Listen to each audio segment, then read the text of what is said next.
All right, we're back. We made it. Yay! Yeah. Cameron happened to sort of, kind of, actually pick the right button. So we didn't get blown to smithereens, and we actually have flowers and chocolate. Yeah, I think that was a bit of luck, but we'll take it. Yeah. And I promise, next time I'm faced with a situation where like I could conceivably bring about the end of the world, I will put a little more thought into it. Yeah, a little bit. Just not much, though. Yeah. I mean, don't really unfair of you to put that on me. Well, I mean, life happens, and these things come quickly. So don't put too much thought into it, but like do think about it and be like, okay, do some math, and then don't blow us up. Well, let's just hope it never comes to that. You did a great job. Yeah. You did a really great job. I'm just glad we're all still here. We're all in one piece, so I guess that's the great job that you did. So now that we're all still alive, we got some more show to do. So more show. Since we have our guests and we're still here at the Cyberary and the world didn't explode, we want to talk about some movies based on books. So a lot of times when I feel like movies that are based on books get a bad rap. There's always going to be anytime a movie is based on a different source material, be it books, comic books, an old TV show that someone decided to make into a movie, there's always going to be people that just unnecessarily hate on it for no reason. Like the new Hobbit trilogy. And they're always going to say, well, that wasn't very good. We're not going to get into that right now. I'll hate on that because it had no business being a trilogy. You don't take a 135-page children's book and stretch it to a 9-hour epic. That was the appeal of The Hobbit, was that it was like a self-contained, beautiful, short, very accessible story. And Legolas isn't in The Hobbit, so don't put him in the movie. Don't put him in the movie. But it's Orlando Bloom. It's Orlando Bloom. He's so Thank you. He needs to be in every movie. Every movie. But anyway, you're kidding? A lot of really good movies have been based on books, and whether or not they stuck completely to the source material or deviated, there have been some great movies based on books. You could go through Stephen King's canon alone and find Cujo, Carrie, Christine, The Mist, Shining. The Shining, which Stephen King hated, Stanley Kubrick's version of The Shining, but it's an amazing movie, and Stephen King really disliked the movie because it changed so much. So a movie can be based on a book, or a comic book, or a TV show, or anything, a play. They can change very important details and aspects of the book and still come up with a really good movie. The Shining is the perfect example. Everybody loves The Shining, except for Stephen King, the guy who wrote the book that it's based on. So, you can't please everybody. But we want to give some examples of movies that are based on books that are really, really good. Now, whether or not they stuck 100% to the source material or deviated a little bit, the criteria is that these are all good movies. They were all based on a book. So, why don't you get the ball rolling? Okay. So, yeah, I was a little hesitant at first because when you guys were talking to me about this, topic, because my first inclination was The Hobbit. Well, my first inclination was to choose a movie adaptation of a book that was like hyper faithful to the source material, because I'm prejudiced towards the book. I'm a librarian. Instead of going with like Lord of the Rings or something, super long book, super long movie, or my other thought was maybe Gone with the Wind, which also is a fairly faithful adaptation of a very long book to a very long movie. Mm-hmm. Although people are even going to be mad about that too. But I decided to suggest something a little different, not quite very faithful adaptation, but Blade Runner is the movie, which is sort of, it is based on Do Androids Dream of Electric Sheep, which is a book by Philip K. Dick, the great science fiction author. Very great. Yeah, so he's written a ton of things, but I think this is it's a really good story, but if you didn't know the characters' names and you read the book and you saw the movie, you wouldn't necessarily see the similarities at first. It's basically just similar in terms of the sort of bare bones plot. I Yeah. mean, the characters are the same. They're dealing with some of the same issues and in the same setting, but it really goes in its own direction as a movie, which I kind of appreciate. Just taking the parts that you like of a story and then rolling with them. Using a little imagination. And, Yeah, instead of trying to recreate exactly what happened in the story, because inevitably that's going to fail. Right. You just can't do it. And yeah, I mean, I think the book is great. The movie is also great, as Cameron and I were talking about. Definitely must director's cut over the theatrical cut. Please see the director's cut. Yeah. Actually, watch both. That way you know, like, you don't just take our word for it. 'Cause Yeah. we're all But if going you've to be seen- like yeah, director's if you've cut. seen but- it, especially if you've ever seen it on cable or something, Yeah. you didn't see the director's cut. Watch the director's Or cut. if you have like an old VHS copy that was released before the mid to late 90s, it's not the director's cut. If So, you but like- there's a great DVD that you can get that actually has both Has cuts both of the of them movie, on. so you can see for yourself. It's almost like more of a fan fiction style thing. Like, you read something, you really like parts of it, you like the characters, so you go write your own thing with it. It's sort of the same Yeah. same style of that, instead of trying to write the exact same book. Yeah. Do you have anything else? I would say just it's science fiction, but it's also the movie itself has its roots in, I would say, 1940s film noir. It's a science fiction movie, but it's Detective also a story. great dark. Yeah, it's raining all the time. He's basically playing your classic kind of Humphrey Bogart Detective. character. Detective, Yeah. yeah. You know, he always looks tired or half drunk.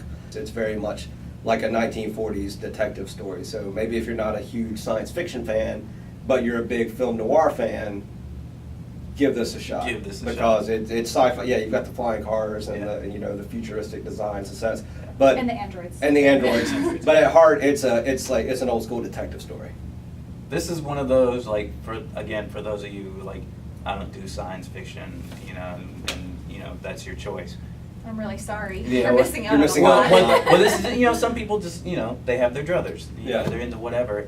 But this is, if we were to recommend one to you at the store, that we used to work at and miss a lot, but this would be one of those jumping on Yeah, points. because it doesn't go overboard with it. There's not. They don't have laser guns. Right. And they don't have jetpack. Like everything's somewhat grounded in like physical reality. Yeah. It's just kind of an alternate version of the future. And plus, it's an excellent movie. Yeah. So you get a nice look at the future, but done in the style of something from the 40s. So it's got like a classic retro look, but it's futuristic. Yep. But now that we're 30 years after the movie's being made, it also looks kind of antiquated Yep. with the effects and everything. So it's like set in the past, but it's futuristic. But now it's 30 years old, Yep. so you've got that element. But it's an amazing movie. One of Harrison Ford's greatest roles. Daryl Hannah, Rutger Hauer Rutger Hauer, yep. is one of the classic villains of all time, in my opinion. Edward James and Olmos. You can't even really say he's a villain. Like when you get to the end, it's like, is he a villain? Edward James Olmos, always solid. Sean Young, Oh, yeah. great movie. Thumbs up for Blade Runner. I Directed by Ridley Scott, one of our favorite directors. Yeah. Ridley Scott is I've already Literally, gone on he's a about master. Alien, so yeah, obviously that's what we're gonna do. All right, so we got that one under our belt. We're gonna do one more. yeah. What would you like to talk Okay. about? Movie based on a book. Very similar to Blade Runner, Sense and Sensibility. There are lots of classic androids. two There sides of are- the same coin. yeah. They are both. I love that books, scene yeah. in Sense and Sensibility where the android like shoots that dude in the flying car. Right, yeah. And That's one of the best sweet parts. scene. While wearing a corset. Yeah. Jane Austen just On really horseback. She creative. had a futuristic mind that was A lot of people don't realize, you know? I'll be honest, I didn't realize People either. don't Anyway, so Sense and Sensibility, it's not, an under the radar kind of a movie. I think everyone's probably heard of it, but it's just so beautiful. I just love it. I think it's perfect. The director is Ang Lee, and he just, I could pause that movie and take the scene and frame it and put it on my wall. It's just so beautiful. He knows how to make a movie. He also made Crouching Tiger, Hidden Dragon. Mhm. Or He also did the Hulk. You pause Will any- you hush? I know everybody. They can't. Oh, yeah, you can't hit it out of the park. Everybody. Sometimes it's a ground rule double. You're not going to hit it. Sometimes you strike out. Sometimes you got a bunt. Mountain, too. Yeah, right? yeah. Brokeback Mountain Brokeback Mountain, definitely yeah. redeemed himself. I like the Hulk. That wasn't bad. So you're the guy. I'm like I'm the whole guy. And the guy I went with, we both dug it, but we Okay. got chased out of the theater for But yeah, liking it. but Ang Lee, like Ridley Yes. Scott, an amazing director, amazing visual director. He knows how to tell a story. And the screenplay won Best Adapted Screenplay. Emma Thompson wrote it. And I always forget think- about that. That yeah. Emma Thompson Oh, Emma wrote Thompson it. wrote it. I Yeah. did not know that. Yeah. Huh. And she gave her Oscar acceptance speech as if she were Jane Austen at the Oscars. Which, That's like, kind of can fun. you get any better than I that? Like, Time machine. So, If she had brought Jane Austen Yeah. right. from the past, that would have been. and I feel That like would've there's been better, That would've there's been a better. pretty high stakes for adapting, because Jane Austen's such a So well-known, beloved. Yeah. well-known and well-beloved author that it was a difficult task to try to Mhm. adapt that. And I feel like a lot of times when I see a movie that comes from a book, I can kind of tell, even if I haven't read the book, like they really had to speed through that part. Like there's something missing here Yeah. that if Yeah. I had read the book, I would understand what was going on, but I haven't. But it's just the story is told really well, and it's the characters are all well developed. It fits the whole story in. As I mean, maybe people who just love Sense and Sensibility might disagree, but as far as the book, but the acting is so good. The characters, I mean, love Alan Rickman in that movie. Yeah, talk about the cast, because that movie has a Yeah. really great Just cast. keep talking about Alan Rickman. And Yeah, talk yeah. about, you can talk about Alan Colonel Rickman. Brandon, As long as you want to. Alan Rickman, Kate Winslet, Emma Thompson, Hugh Grant. All stars. Yeah. All star cast. And there's Hugh Laurie is in it. Hugh Laurie, yep. He's really funny. And a couple other actors I know I've seen in other things, but don't know off the top of my head their names. But just, yeah, great ensemble cast. So, yeah, I love Sense and Sensibility. It's a good one. I found that one of the added benefits, I suppose, it would be from the theater production distribution company, wherever's making these, is they get, their business is to make movies. That's how they make their money. Yeah. And they're like, oh, we grabbed this book, instead of doing an original screenplay or idea story, we've already got this one that works right here, and they can pick, like, what kind of style do we want to do? All right, we'll go over here, grab one of these, and they've got everything they need, and then they can just trim it to how they want it, Mhm. and it's much quicker. And that's part of the business, and that's the way it works. It didn't occur to me until it happened to me personally that it also helps. I discovered a movie that I liked from '97, which was called The Relic, and fell in love with it because I love monster movies that try and be intelligent and sort of like, no, this could really happen, and Smart science fiction. and try and crafted that as such, and loved it. Bought the poster and like bought the movie. It got on, and then going to the bookstore, looked down, and I didn't think, because it was still a monster movie. I thought it was going to be. I didn't think that would come from a book, Right. and then there it was, and I bought the book, and then those authors, it was Douglas Preston and Lincoln Child. I've bought almost every single book since, and they haven't had any other movies made from their books, Mhm. but they got through the movie almost like a commercial or an ad. They got Right. another customer and another fan Yeah. to appreciate their work. So I guess it kind of works on both ends. Sort of scratch my back, you scratch yours. Yeah. We get a movie that we can make easier or with ease. We've I got suppose. we've got a built-in We story. built yeah, a story, we've got a story and then ready they to go like, well, then you're putting our work, our word out there, our face or whatever, and maybe and then they can that'll- re-release the book with the movie Profits. poster as the cover, There you and go. then somebody can be. And I know a lot of people. I know a lot of people have a problem with that. Like someone made the joke about like the book Fight Club. Like someone picks up Fight Club and is like, oh, Brad Pitt's in this book.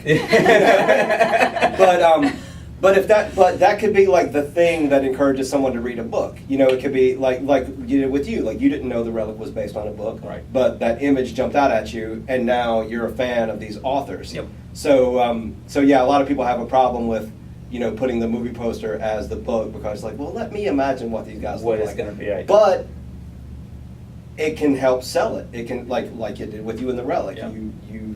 You can find things that way. Right. Not just for that particular And story, then you've but read their subsequent other books. stories Yeah. as well. Yeah. It's not like they changed the dialogue to match the movie. Right. You know, they didn't Yeah. change the book to be more like the movie. It's the exact same book. They just threw a cover on there hoping to sell more copies. And And it works. and It works. that's fine, you know, and a lot of that money is going into the pocket of the author, An author. and maybe that encourages him to write other good And movies, everybody books. makes money except for me. Yeah. Which is fine. And maybe through this, I'll find some way to turn a profit from this. Yeah. Even if I have to sell Cameron's organs. We call but that Plan C. I call it Plan A. But speaking of talking about movies and potential future, this is sort of how it started here with us. We talked about this in the last episode. This show, us being here and why we wanted to be here, is a direct result from the library system in Orange County, Mhm. in Chapel Hill and Carborough, and I was personally more than lost. You know, I lost my movie source, which I needed desperately, and then I came here and like, oh, not only can you get the books, which I knew about because it's a library, but then you can get the movies, which is what I desired more than I realized. And then as I go along and through the years, I'm like, oh, they've got programs and there's such going on and they're doing this, and then you go to the other library, and we kind of want to touch on that as well, to sort of promote just the myriad of programs and opportunities and objects that you can get through the library system. Cameron I was telling him, like, well, we need more cameras. I'm like, well, where are we going to get a camera from? I'm like, well, We were able to check one out from the Chapel Hill Library, and there's a guy, a good friend of ours who we just recently met, named Ryan, who was actually the editor for most of our first season or series of episodes. Yep. So so you got good programs, you can get equipment, and or you can get people to help you work on your projects, like Ryan editing our shows for us. He's in the process of teaching us how to edit, Yep. but it's slow going. So he's our unofficial editor for the show now, Yeah. and we didn't have to pay him. We didn't have to he's he there. He to, took pity on us. Yeah, He it's, really did. so Hey, Ryan, thanks. yeah, big hello and thank you to Ryan. So the Chapel Hill and Carborough, wherever you live, chances are you have a library in your town that you've overlooked. Right. But we definitely want to let you guys talk about the Chapel Hill Library, because I have never been in a library this nice. This Really? place is state of the art. It's ginormous. It's the size of a lot of shopping malls. Yeah. You know, this place is huge, and they do a lot of great work. So if you want to tell the people at home what the Chapel Hill Library has to offer. In Orange County, where Carborough is located in North Carolina, we were lucky enough to have two really great library systems. There's the Chapel Hill Public Library, which is a municipal library, sort of standalone library that's on one side of town, and then on the other side of Chapel Hill is the Carborough Branch Library, the Carborough Library, and the Orange County Main Library in Hillsborough. And so all three of those, the Library, the Carborough Branch Library, and the Main Library in Hillsborough, are part of the Orange County Public Library system. So yeah, we're really lucky to have four amazing libraries that all have different things to offer, and I think that's really to the benefit of the people in the county here, because you have the library here, which is a lot of people's only source for Movies. Yeah. Not only movies and books, but Or also, getting online. but also using the it's, computers to get on the internet. it's a lot of people's only internet source, their only way to apply for a job, or only way to, you know, check their email. So. Mhm.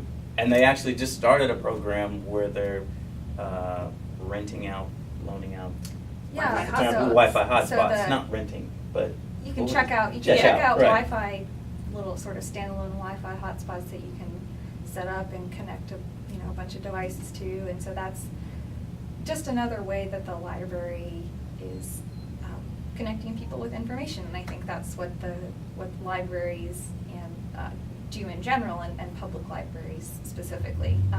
Definitely. Yeah, so I would encourage anyone who is watching this video to go get a library card if you don't have one. And as librarians, I think Sam would agree with me that we're all really friendly, and don't be scared. We're not scary. We're like clearly we're not. Buns and You can glasses. You on can chains drink. and- You there's can. nothing wrong with buttons and glasses. Yeah.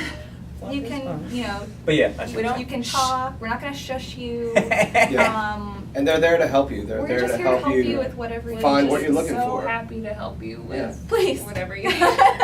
Come let us help you. We found out about the Media Lab and Ryan because Kate told us. Yeah, because I actually work at both of I work for the Chapel Hill Public Library, and I also work here at the Cyber and the Carver Branch Library.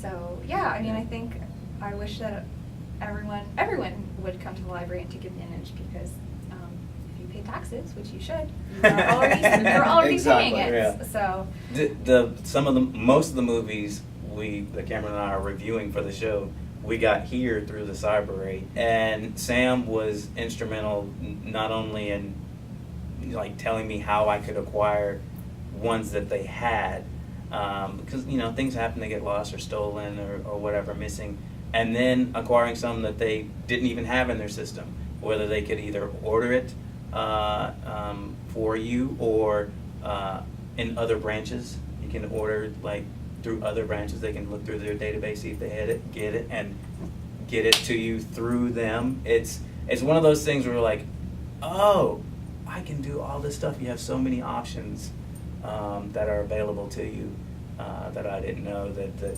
these lovely ladies, enlightened me to, and I'm grateful clearly because this is the result. Yeah, and even if you don't live close by the library, I mean, we have a lot of online resources as well, databases and ebooks and e-audiobooks. If you live in a county that touches Orange County, so Durham, Elmetz, Chatham, also Person and Caswell, because we used to be part of a regional library system with them. All of those counties, if you live in any of those counties, you can get a card here for free. So that's pretty cool, because a lot of times you have to be a local resident or you have to pay a fee. Well, yeah, but you and get a free card. once you get a card, you don't even, if you come into the library and say, this place is gross and awful, I hate talking to people, you don't have to come back. You can just check out ebooks and Right. e-audiobooks in your PJs, in your bed at home, where you don't have to talk to anyone. Using just free with your public library card. Exactly. And if you miss video stores, the Chapel Hill Library basically has a video store, and it's not like you go online and look up the title of the movie. They have DVDs on the shelf that you can touch and hold and look at, and you can check them out yourself. You just scan it, you scan your card, take several at a time. You get to keep them for a week. Again, you pay taxes, so it's free. The Hillsborough one as well.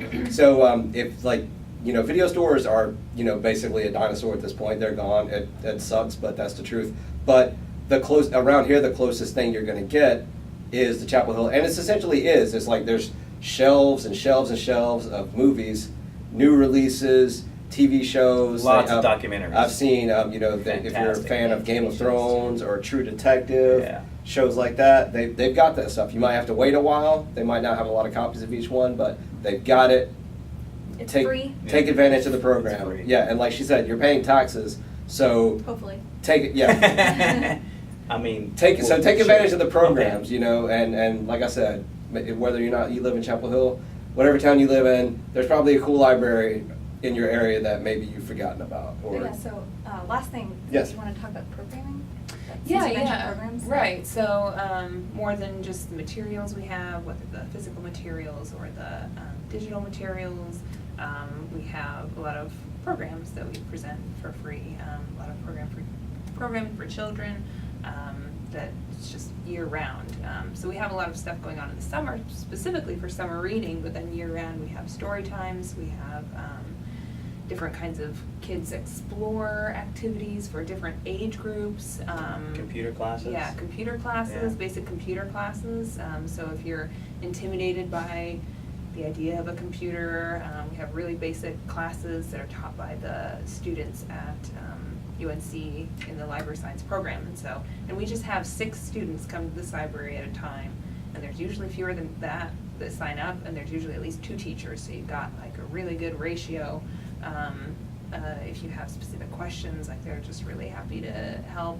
And we're always happy to answer questions when you're here too, using the computers. And then we have book clubs. We have like several book clubs at our main library in Hillsborough. I'm sure Chapel Hill has some as well. Yeah, a bunch of book clubs. We have one at the Carver Branch Library. We have story time at the Carver Branch. Author talks, writing programs, poetry programs. I just found out that they have video games. Yeah, video games. That's just Yeah. crazy. Like they got video, and like there were actually a couple that I've been searching for online for months. Finally got them. Lost one, as you recall. That Yeah. took me another like month to get, and then lo and behold, there they were, sitting your there in humble town the public library. whole time. Yep. You both owe me $30, by the way. I would challenge anyone to walk into a public library and not find something that they would like to take with them. Exactly. Is there money in this challenge? Because I'll take it. There's money in that you pay us money and then we give it to you Because I later. will walk in and walk out and like, give me $100. Well, speaking of books, because we need to wrap this up, I want to say Amy Poehler has written a book called Yes Please. If you're a fan of Amy Poehler, Parks and Rec, Saturday Night Live, she wrote this amazing book. It's basically her entire life. It covers from childhood to all the way through up to shooting the final episode of Parks and Recreation. I'm wearing my Upright Citizens Brigade t-shirt. Amy Poehler was one of the co-founders of this great comedy troupe with some people, Matt Besser, Matt Walsh, and Ian, I'm blanking on this guy's last name, but you would recognize him. And it's a great book. Like I said, if you're a fan of Amy Poehler, she tells a lot of stories about working on Saturday Night Live, meeting Tina Fey for the first time, doing Weekend Update with Seth Meyers. She talks about her childhood, how she got into comedy. It's her journey. It's a book that I've read recently that a friend of mine recommended, which I love. That's how books and movies are passed along, is that someone just tells you about it and you get Or your interested. librarian. Or your librarian. Librarian. So go to your local library and check out Yes Probably Please. have Yes Please on the shelf over there. And we They also probably have do. Bossy Pants, which is Tina Fey's book, yeah, book. which is on my list audio. of things to read because I'm a big fan of those ladies. Those ladies now owe us $30 each. $30 is kind of your standard. Yeah, well, I just Numeric, roll like- with 30. It rolls off the tongue. Yeah. You know, just $30. You can do a lot with $30 nowadays. Yeah. So we're going to wrap this up. We want to say again a special thanks to our wonderful guests that were great enough to take time out of their schedule to be with us and to talk to you. And Not just for today, but like they're here all the time. They're here all the time. Yeah, and so, what they do. Well, like we're So extremely come in and grateful. say hello, get a library card, check out a book, check out a movie, Keep watching movies. and keep watching movies. Yeah, yeah. And I am Cameron Price. And I'm Huru Price. And next time we'll try and do better is usually what we say, but this was a pretty great show. So Yeah. we'll still try, but I don't. We'll know try if to do it can as get better good. than this. Yeah. We'll You're try welcome. to do this. Yes, and thank you again. Yeah. You were great guests. So Good night, everybody. Keep Good watching night. movies. Yeah, I see you. It's the Baxter Show. It's the Baxter Show.